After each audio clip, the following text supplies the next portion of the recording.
Hey, I'm Bishop Walker. And I'm Dr. Steph. And welcome to this channel. We're so excited to have you once again tune in to another episode of this incredible journey of ours. And we're so excited to be able to share with you. And we want to make sure before we even get started, we thank God for all of you just being so committed to this page. Yes. We want you to subscribe. If you've not, right here, subscribe. Make sure you like, and we'd love for you to comment.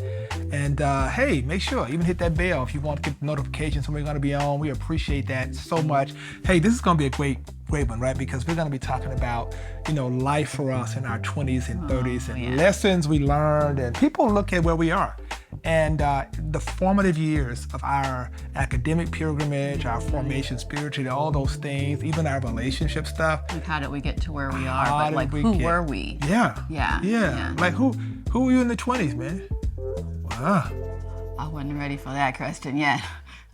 You want to tell them about how you showed up at Vanderbilt and you had your hot girl shorts on?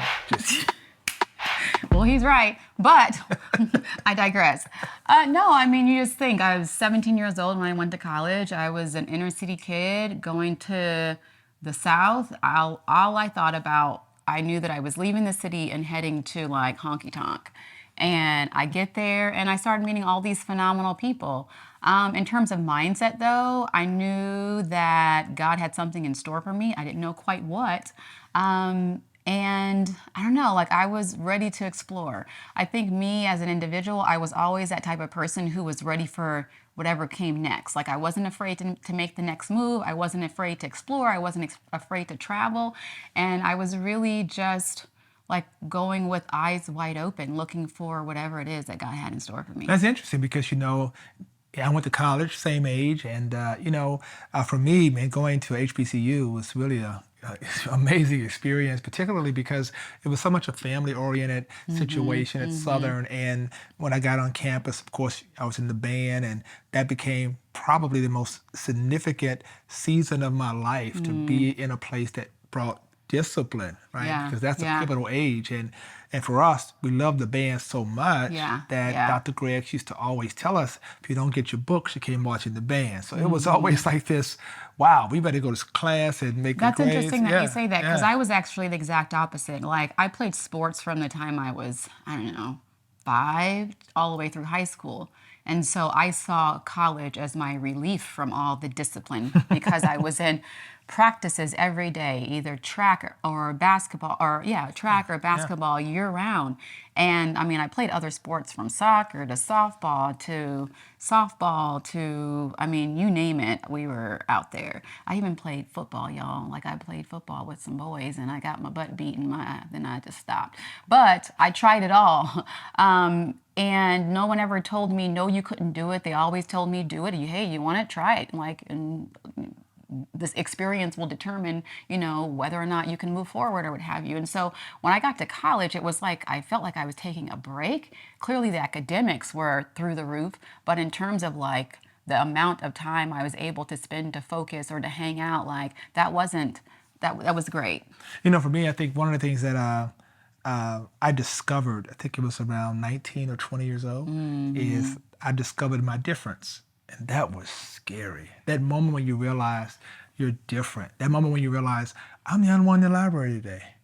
I'm the only one that's actually interested in reading these volumes or things. Or I'm enjoying this writing. And you realize, like something's different about me. And even though I tried my very best to fit in, you pledge and you get in these organizations, even the people that you're with and they're cool, they even realize you're different. Notice a difference. They notice a difference about you. And I'm realizing that something's happening in my life, even at that 18, 19 years old, because when I get called to ministry, I'm 20. So it's 3 years in school, because I finished college in 3 years. Yeah. I went straight, like summer school. I was doing 19, 21 hours summer school. And so I was like straight nerding out, doing the band stuff and nerding out. And I had to accept that. It was hard because, in college, you want to fit in. You want to be in the in crowd, and I had to really balance, was I doing the things I was doing to fit in, or was it just a natural part of my organic, maturation as a young person trying to just be young and have fun, And you make a lot of stupid mistakes, too, along the way. Yeah, I think for me, I was always a person, I'm still to this day, and people will tell you, You're always just doing your own thing. And like, as I look back, I was. Like, I didn't really care what people thought, not because I didn't care about people, but because I felt like I could pave my own way. I felt like if there was one person in the world, in the universe, in history that I could see that did it, and I wanted to do it, that I was capable of doing it. Yeah. And so for me, I never looked to my peers or people around me to see what they were doing. I looked to books, to history, to, whatever, I was able to read to see, okay, well, what did they do? What did they do? And if they could do it, then I realized, hey, like, I want to be a doctor. There weren't any doctors in my family. And so I figured, you know what? I know so-and-so, and he's a Black doctor, and I see this person, and she looks like she could be a Black female physician, so I know that I can do it. How I was going to be able to do it, I didn't know how, but I knew that it was something that we were capable of doing. So yeah, so like, you know that you want to be a physician, you see Black physicians and you're inspired by that. But my thought is this is not something that began then. I think there had to be signposts, God moments that probably happened earlier on, even before you got to college, when you were like a teen or in high school. Were the things that you felt, I saw God speaking to me, I saw very pivotal moments where I could just say, this was God? Absolutely. Yeah. Absolutely. Again, growing up in inner city LA, yeah, I was a bookworm. Yes, I was an athlete, but y'all, I was out. Like, I finished my studies, I finished practice, and we would go party. We would go enjoy life. We wouldn't do anything crazy, but we were young people growing up in LA. And I just remember multiple circumstances. Like, I grew up in that era where they would throw big giant parties in ballrooms, like thousands of young people. When I say thousands of young people crowded in ballrooms with DJs and dancing, what have you. And what kind of mindset is this? Get this. Before we left for the party, we would look at each other and say, if or when they start shooting, we're going to meet at this exit or this door. Imagine that. That was the life that we were living, and it was real. And so inevitably, some people wouldn't be able to get in. They didn't like it. They would start shooting, and you would just see bullets going, and people would start running. And you knew people who got hurt. You were aware of people who got hurt. But for whatever reason in my mind, I wouldn't say we were invincible, but I think that God had his hand on us, right? I mean, there was another instance where we were leaving a party, and I was driving, and I knew the area very well, but get this, in that moment, I felt lost. I felt like I was right around the corner from my house. In that instant, I felt lost. So instead of going straight, I made a left. And when I made a left, I went down a dead-end alley. And literally half a second later, I see in the rearview mirror cars flying past, shooting like machine guns. And you can see, it's like midnight. And you can see it, probably 1 o'clock in the morning. And you could see the guns lighting up. We were supposed to be in front of that. But for whatever reason, in that moment, God made me turn.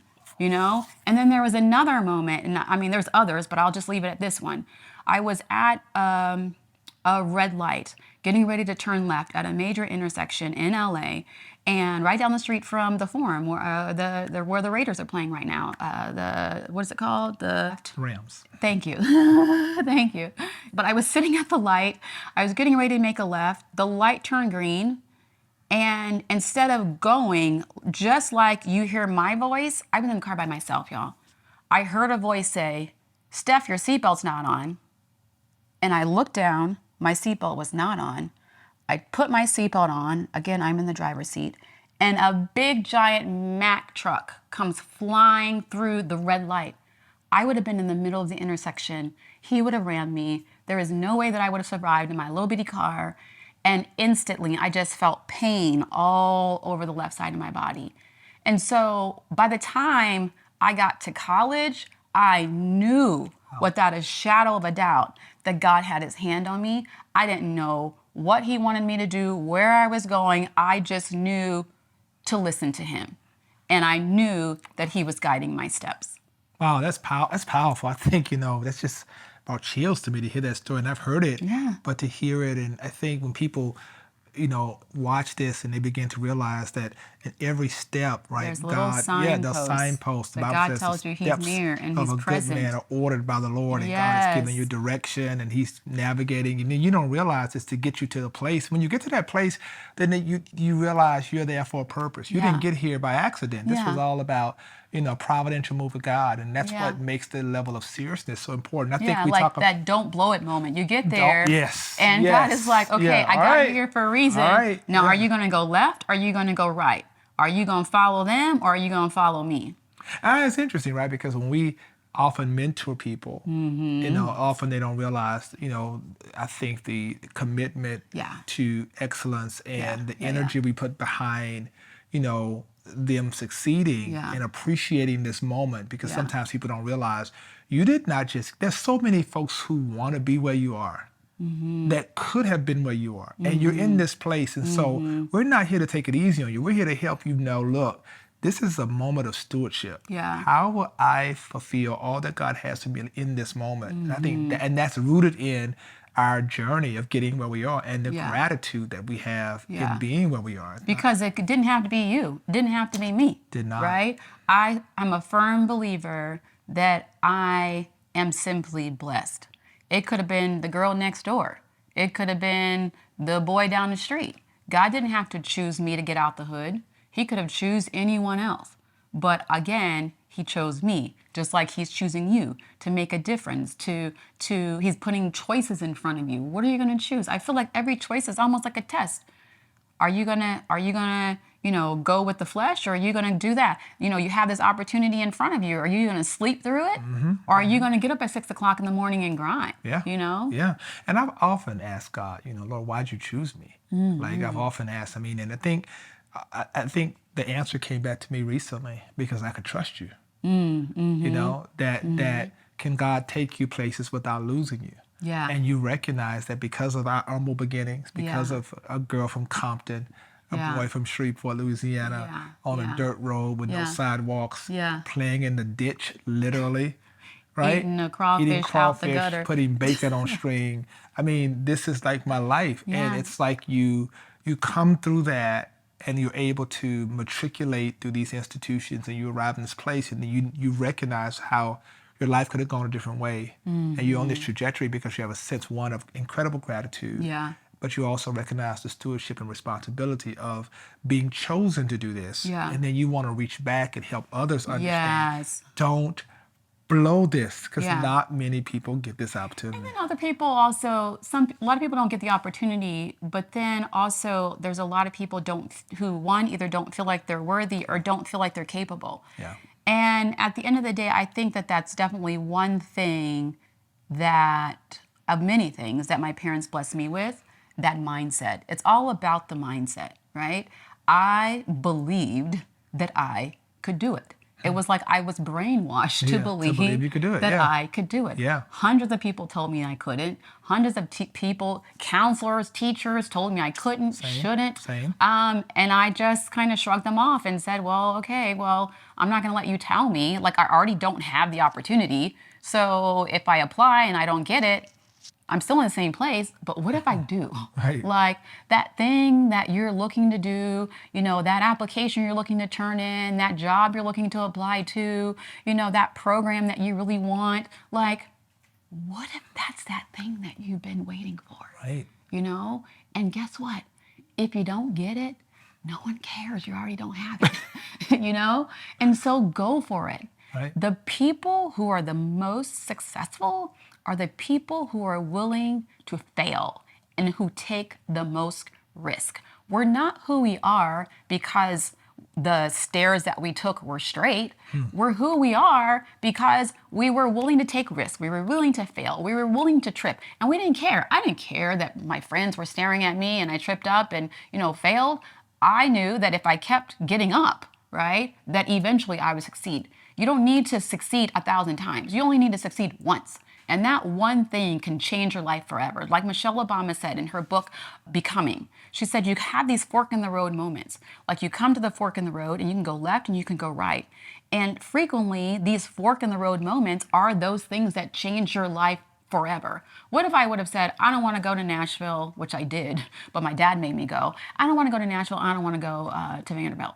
Like, I don't know where I would be. Or what if I decided not to apply to Harvard because 20 people told me don't. You're not qualified. You're too old. What are you doing? You're going back to school. Why are you doing that? Why are you going to Boston? Like, what if I didn't do that? My life would be drastically different.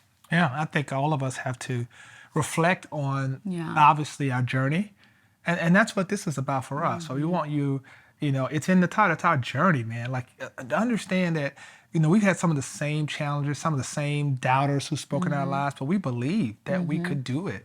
I believed it even when people told me that, you're not going to be able to go to graduate school. Just accept the fact that, and I believed that I could. What was your grind like, right? Like, you were young, like, this is who you are now. Like, was your grind always like this, even when you were young? Because I think a lot of people think that this is who we've always been, but like, how do you balance like being a young person and still getting your stuff done? No, I think, so it came out of, again, my discipline came through the marching band.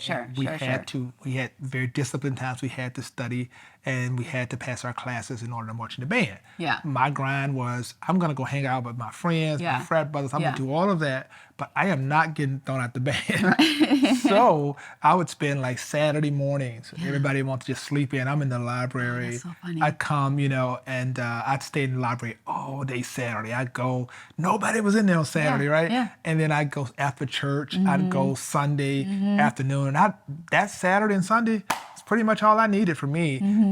But it was putting myself in a set time where I could just kind of compartmentalize my time and assign my time to the grind. Yeah. And that's what's translated to my time now. Assign your time to the grind. Oh, how about That's that? so funny. Assign your time to the grind.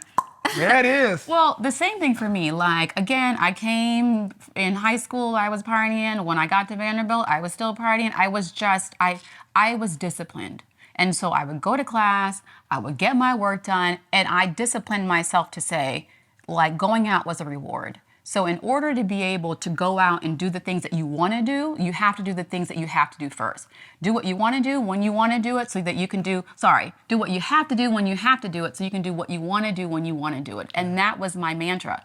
And so, like Bishop said, like, I would get up on Saturday, I would study. I'd be like, what time y'all going to the party? Right. Okay, what? 10:30? Okay. Right. I was back in my room by 9:30 after studying all day so I could get dressed so I can be ready to leave when everybody else was leaving. But, there are people who were sleeping in or not studying at all. And I'm like, how do y'all expect to graduate?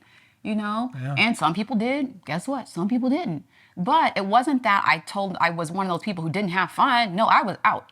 However, I knew that I had to get my stuff done. Why was I there? What was my priority? I was able to prioritize, but I also had a phenomenal time in college. Yeah, and I think that's the goal, right? To enjoy life, enjoy your 20s. Work hard, play hard. That's right, and we do that now. Yeah. We work hard, the same discipline, the same grinding time. We apply that today, and I think that's what makes our life balanced. And that makes us who we are. We are thankful. Again, hope something we said really helped you maybe sit down with your kids, or maybe sitting down, maybe you're a college student watching, or maybe you're a professional watching, like, that helped me. We just want to be a blessing and be transparent about our journey, and I hope that this is a blessing to you. Once again, make sure, follow Dr. Steph on Instagram, follow me on Instagram, right here, follow us. Make sure you subscribe to this page, make sure you like, make sure you comment, hit that bell if you want notifications of when we'll be coming on every time during the same time this week and every week. We appreciate you, and man, we're so thankful. I'm Bishop. And I'm Dr. Steph. And we out.